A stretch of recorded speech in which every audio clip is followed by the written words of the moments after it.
daaw ko utiliser.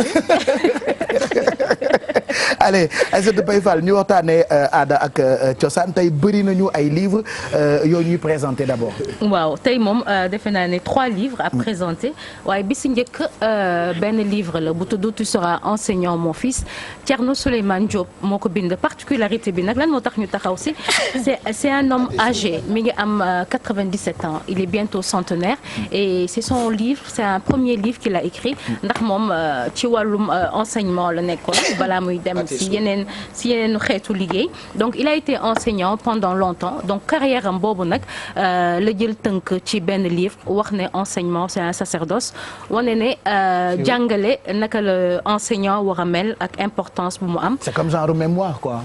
Ça c'est autobiographie en fait comme donc, le livre que je prépare. Ah d'accord et tu l'as pas encore terminé. Je suis en train d'écrire gisoo sama toogaay bi. Ça fait 4 ans. Quand on parle de livre. Oui. damay defaraat sama toogaay. Et pourquoi? Parce que je suis en train d'écrire. Ah d'accord. Je respecte les mots. Les lettres. Et les mots. Tu nommais pas les voyelles. Et je parle de mots métiers. Et les accents. Parce que je sortirai mes mots. Dans le livre. Tes mots et tes mots. Et par respect. D'accord. Voilà. J'ai compris. Tu me laisses terminer maintenant? Vas-y chérie. D'accord. Donc mu nekk benn autobiographie mu wax ci parcours professionnel am ma jël ci tuuti c'était un entretien assez intéressant très intéressant même je dirais mais bon comme temps bi daf ñu tënkoon ma dagg ci lu ndaw quelques tranches de sa vie par rapport ak parcours am ak li nga xamante ne day former nit day former liggéeykat ngir mu xam nu muy defee liggéeyam. ñu teewlu ko ñu dellu ci. teew nag ñun moom lañ koy woowee téeméeri at léegi mu am ko ci liggéeyam nag mu jaar fu ne gis lu nekk mu jël parcours googule ak expérience boobule di ko partager ak ñun waaye nag balaa mu koy def xalaat na lu yàgg ay doomam taxawu ko mu jël nag téere bi bokk ko ak ñun. won leen surtout yoonu njub ñu war jaar. man sama papa moom mu tànnaloo jàngale réccuwuma ko ndax gis naa ci njëriñ pour doomu aadama yi jaar ci sama loxo gis naa ci njëriñ pour sama njaboot gis naa ci njëriñ ci man ci sama bopp. Thierno Souleymane Diop taxaw nag ci njëriñu éducation religieuse pour xale yi maanaam jàngaleem alxuraan. ñun ci suñu jamono. xaleel boo amee ñetti at ñeenti at dañ ko daan yóbbu ca daara ja jàngal xuraan ci xaleel dana ubbi xelam dana ubbi xalaatam. ci expérience googule scoutisme bokk ci. ñun bi ñu nekkee école normale lañu commencé di def scoutisme lu baax la ci xaleel lu baax la ci góor ak jigéen ndax dana am bare lu mu la jàngal nga nekk nit dana bare lu mu la jàngal nga mën taxawu sa bopp ci yenn yi. daara gi mu jaar étude primaire yi nga xamante ne def na ko ak yeneen étude service militaire gi mu jaar scoutisme bi ak carrière enseignant bu am solo bu mu def tax na Thierno Souleymane Diop di wax ne faw enseignement bi ñuy jox xale yi nekk enseignement de qualité. jàngale yombul ñiy jàngale dañ leen a war yóbbu ci ay béréb ay l'école normale ay école formation jàngal leen nañuy defee su ko defee ñu xam seen liggéey nan lañ ko war a defee nit mënul am diplôme rek yow suba nga dugal ko ci classe.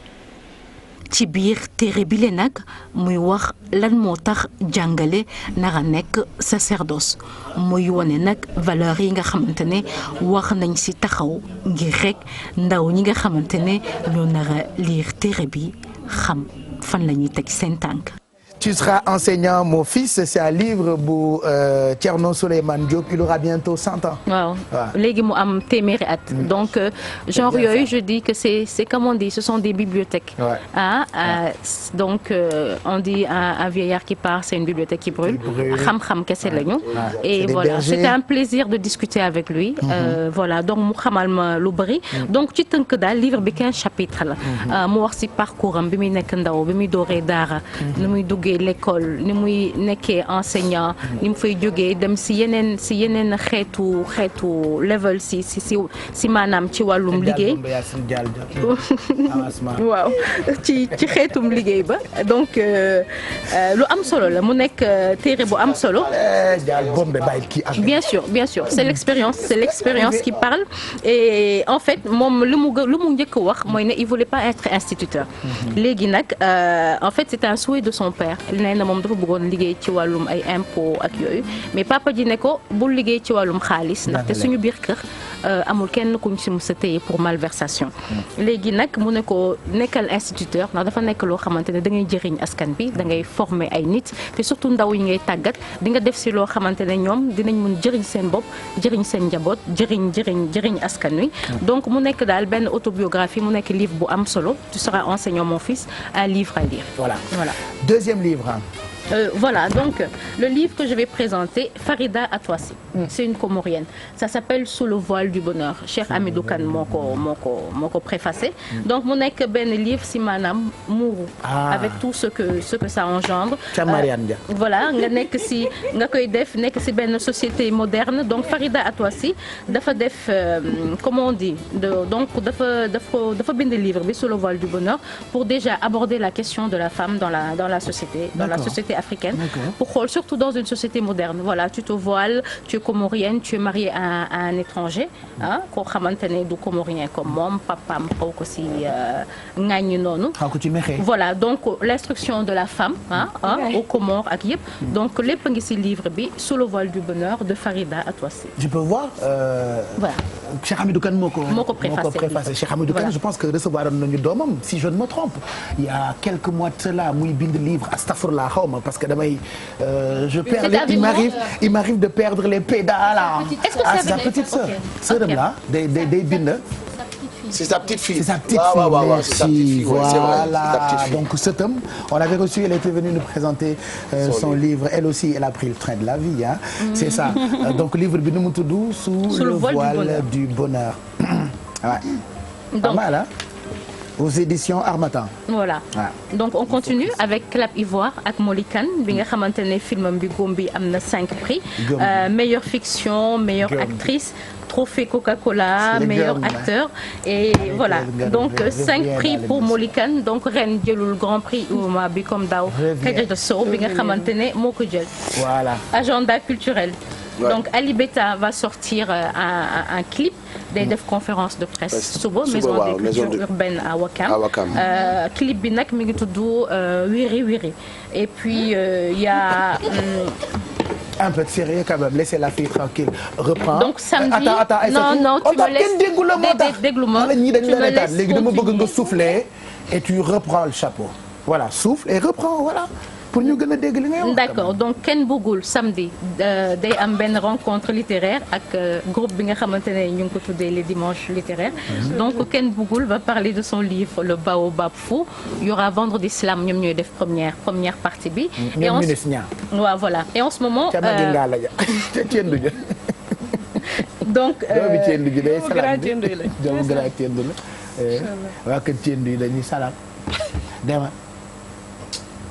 am na benn séminaire sous-régional sur le déploiement des systèmes de rémunération pour copie privée boo xamante ne waa SODAV ministère de la culture ak tous les acteurs culturels aujourd'hui non démb la droit d'auteur droit voisin donc c'est durant 3 jours hôtel Savannah donc il y a même des étrangers qui sont là pour jël modèle droit d'auteur bu Sénégal il paraît c'est bien ça en fait moi ce que j'ai cru comprendre que c'est un truc nouveau qu'ils vont mettre en place, même si c'était dans la loi de 2008, et qu'ils vont former les acteurs et tout, pour que nous sachions lan la yëpp dëppoo quoi.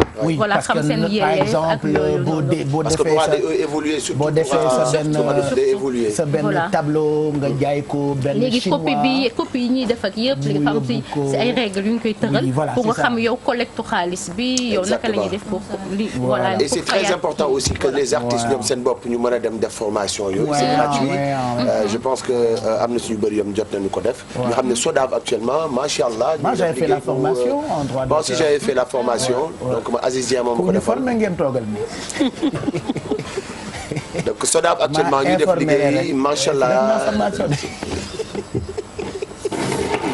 mais nit ñi dañ ko war a def c'est important parce que ku ci nekk surtout pour les acteurs ku nekk xam sa àq ak sa yelleef voilà tes droits xam surtout yow muy artiste wala ngay bind wala ngay yëngu ci wàllu art nga mën a dem ñu wax la bàyyi jàng rek dem école formation la war subhanallah ay yooyu man kii bàyyi seex yow maa woppoo bon d'accord le réalisateur mu ngi may rappeler chaque instant heure bi nee na 10h12 mooy toog a jot def formation rek donc baax na ci et puis on finit ak livre Zoubida Fall qui est blogueuse et qui prépare livre boo xamante ni dina ko génne fan yi mu tuddee ko miroir du silence.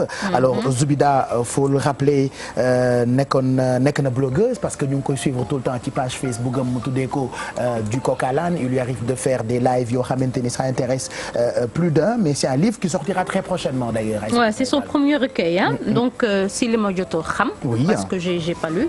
Oui, en fait day wane ay facettes de la vie que tout un chacun vit tout le temps dans nos maisons et puis voilà elle le fait d'une manière très burlesque hein et je pense que voilà c'est tout ce que je peux dire sur le livre en attendant de le lire je vais pas trop m'avancer Les miroirs du silence de Zoubida Fall bi nga xamante ne c'est une blogueuse voilà et puis il leur arrive d'organiser des séances de lecture à travers li ñu tuddee déglu leen quelque chose comme ça dañ daan def ay ndogu littéraire se retrouver entre amateurs ou passionnés de lecture di jël ay livres di ko liiralante c'est chouette ça c'est très intéressant mooy comme dimanche littéraire bi ma wax avec Ken Bougoul donc ñoom tamit c'est un groupe de jeunes ah tous les dimanches ils se rencontrent ils invitent benn nu ñu koy waxatee benn romancier wala romancière jël benn livre mais mun na nekk un classique wala dara lu bees wala benn